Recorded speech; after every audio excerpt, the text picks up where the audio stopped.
नमस्ते दोस्तों, स्वागत है आपको अपने YouTube चैनल पर। मेरा नाम है सोन आचार्य। आज हम बात करेंगे मौर्योत्तर काल के बारे में। ठीक है, तो हमने मौर्य वंश के बारे में बात कर चुके हैं और आपने यदि मौर्य वंश के वीडियो नहीं देखे हैं तो जरूर जाकर देख लीजिए। ठीक है, और हम आज बात करेंगे सोंग वंश के बारे में, जो मौर्योत्तर काल का प्रथम वंश है या पहला वंश है। ठीक है, तो सोंग वंश जो जो मौर्योत्तर काल का प्रथम वंश है, कौन सा? सोंग वंश। ठीक है, तो शुंग वंश के संस्थापक थे पुष्यमित्र शुंग। ये आपको ध्यान रखना है। शुंग वंश के संस्थापक कौन थे? पुष्यमित्र शुंग, जिन्होंने मौर्य वंश के अंतिम शासक वृद्धरथ की हत्या की थी। किसकी की थी? वृद्धरथ की, जो मौर्य वंश के अंतिम शासक थे। ठीक है, तो मौर्य वंश के शुंग वंश के संस्थापक कौन है? पुष्यमित्र शुंग। ये मौर्य के सेनापति थे, मौर्य वंश के सेनापति थे। ठीक है, ये आपको ध्यान रखना है। ठीक है, इनका मूल स्थान शुंग थे, इनका मूल स्थान था उज्जैन। शुंग कहाँ के थे? इनका मूल स्थान था उज्जैन का। ठीक है, ये मौर्य वंश के सेवक थे या मौर्य वंश की सेवा में थे। ठीक है, ये भी आपको ध्यान रखना है कि ये मौर्य वंश की सेवा में थे। ठीक है, ये ब्राह्मण थे। ठीक है, ये वर्ण से ये ब्राह्मण थे। ठीक है, ये वैष्णव धर्म के अनुयायी थे। किस धर्म के अनुयायी थे? वैष्णव धर्म के। ठीक है, जैसा कि आप जानते हैं कि मौर्य थे वो किस धर्म के अनुयायी थे? मौर्य बौद्ध धर्म के अनुयायी थे।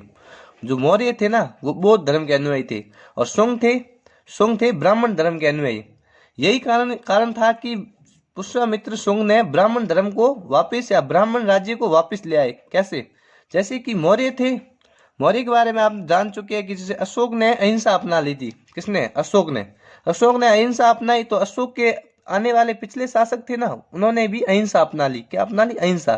तो जो विदेशी खतरा था, जो हमारे भारतवर्ष या जो भी इनका साम्राज्य था, उन पर विदेशी खतरा बढ़ने लगा। तो पुष्यमित्र को शुंग को लगा कि अब तो ये तो अहिंसक हो गए हैं। ठीक है, तो ये अहिंसक हो गए हैं तो हमें कुछ करना होगा। तो इन्होंने इसके अंतिम शासक को वृद्धरथ की हत्या करके पुष्यमित्र शुंग ने ब्राह्मण साम्राज्य कह सकते हैं कि ब्राह्मण साम्राज्य की स्थापना की और शुंग वंश की स्थापना की। ठीक है, ये आपको ध्यान रखना है। पुष्यमित्र शुंग ये कट्टर ब्राह्मणवादी था। ये भी आपको ध्यान रखना, ये कट्टर ब्राह्मणवादी था। ये अपने धर्म के प्रति बहुत कट्टर था। ठीक है, 2 अश्वमेध यज्ञ और अनुष्ठान किए। इन्होंने 2 यज्ञ अश्वमेध यज्ञ कराए। कौन से? अश्वमेध यज्ञ कराए। किसने कराए? पुष्यमित्र शुंग ने 2 अश्वमेध यज्ञ कराए। ठीक है, सुप्रसिद्ध संस्कृत व्याकरण पतंजलि उसके यज्ञ के अश्वमेध यज्ञ के पुरोहित थे। पुष्यमित्र संघ ने 2 अश्वमेध यज्ञ कराई और उसके पुरोहित कौन थे? पतंजलि। ठीक है, पतंजलि, महेश्वरी ऋषि पतंजलि उसके पुरोहित थे। किसके थे? पुष्यमित्र शुंग के। जो अश्वमेध यज्ञ कराए उसके पुरोहित कौन थे? पतंजलि। ये आपको ध्यान रखना है। ठीक है, बौद्ध साहित्यों के अनुसार बौद्धों का हत्यारा, पुष्यमित्र शुंग को बौद्धों का हत्यारा कहा गया है। बौद्ध साहित्य में उसमें पुष्यमित्र को बौद्धों का हत्यारा कहा गया है। क्यों कहा गया इसका मैं बताता हूं अभी। बौद्धों की मठों को इसने, एक मिनट रुक जाओ। बौद्धों की मठों और विहारों को तोड़ाया। जो बौद्धों की मठे थी ना, उनको और विहारों को तोड़ाया। ये बौद्ध साहित्य कहते हैं, मैं नहीं कहता, ये बौद्ध साहित्य कहता है। ये आपको ध्यान रखना है। ठीक है, अशोक द्वारा निर्मित 8400 स्तूपों को तोड़ाया। ये भी बौद्ध साहित्य कहते हैं। ठीक है, बौद्ध साहित्य में लिखा हुआ है ऐसा। ठीक है, स्तूपों को तोड़ाया, ये भी आपको ध्यान रखना है। विदिशा को अपनी राजधानी बनाया। ठीक है, पुष्यमित्र शुंग ने अपनी राजधानी किसको बनाया? विदिशा को। यह आपको ध्यान रखना है। तो आप ये बताइए मुझको कि मौर्यों की राजधानी कौन सी थी? तो ये बताइए, कमेंट करके बताइए कि मौर्यों की राजधानी कौन सी थी। ठीक है, तो बौद्ध साहित्य में तो इसे बुद्धों का हत्यारा कहा गया है। और पुष्यमित्र शुंग ने अपनी राजधानी विदिशा को बनाया और मौर्यों की राजधानी थी पाटलिपुत्र। मैं भी बता देता हूं आपको, पाटलिपुत्र। ठीक है, ये आपको ध्यान रखना है। ये चीजें आपको ध्यान रखनी है। शुंग वंश के 90 शासक भगभद्र। शुंग वंश के 90 शासक भगभद्र के शासनकाल में तक्षशिला के यवन एंटियालेटिक्स का राजदूत है हेलियोडोस विदिशा में वासुदेव के सम्मान में गुरुण स्तंभ बनाया। वासुदेव कौन से? कृष्ण वासुदेव। ठीक है, उसके सम्मान में गुरुण स्तंभ बनाया। किसने बनाया? एंटियालेक्स का राजदूत हेलियोडोरस ने बनाया। किसके सम्मान में? वासुदेव के सम्मान में, कृष्ण भगवान के सम्मान में। ठीक है, ये भी आपको ध्यान रखना है। ठीक है, संस्कृत भाषा का पुनरुत्थान। ठीक है, ये भी आपको ध्यान रखना है कि संस्कृत भाषा का पुनरुत्थान हुआ किसके काल में? शुंग वंश के काल में संस्कृत भाषा का पुनरुत्थान हुआ।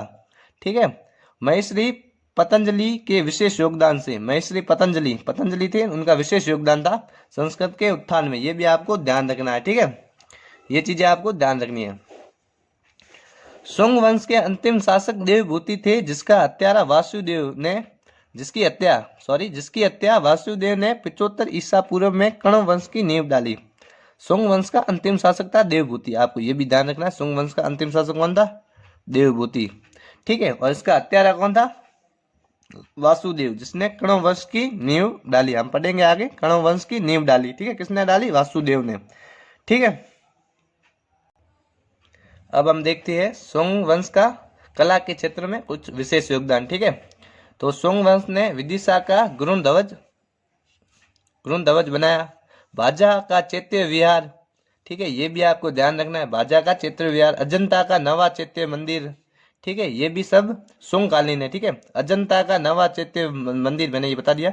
नासिक तथा काले के चैत्य, मथुरा की अनेक यक्षिणियों की मूर्तियां। ठीक है, ये सब शुंग वंश में बनी, ये आपको ध्यान रखना है।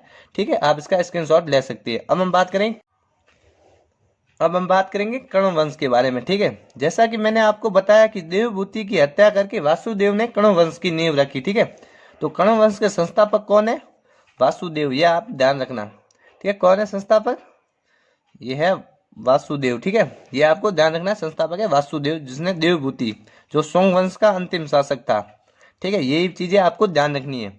तो कण्व वंश में इतने ज्यादा सवाल बनते नहीं है और ज्यादा जानकारी है नहीं इतिहास में, तो आप इसकी वंशावली ध्यान रख लीजिए, इससे आगे इससे सवाल नहीं बनता है। ठीक है, तो जो वासुदेव के बाद भूमिपुत्र, ठीक है, भूमिपुत्र के बाद नारायण, और नारायण के बाद सुशर्मा इनके शासक है, जो इनका क्रम है। ठीक है, अंतिम शासक था इसकी सुशर्मा। हाँ, सुशर्मा अंतिम शासक था, इसकी हत्या शिमुक ने की। ठीक है, और आंध्र सातवाहन वंश की स्थापना की। शिमुक, जिसने आंध्र सातवाहन वंश, ठीक है, मैं ये आगे पढ़ाऊंगा कि आंध्र सातवाहन वंश जिसका संस्थापक था शिमुक और अंतिम शासक था कण्व वंश का सुशर्मा।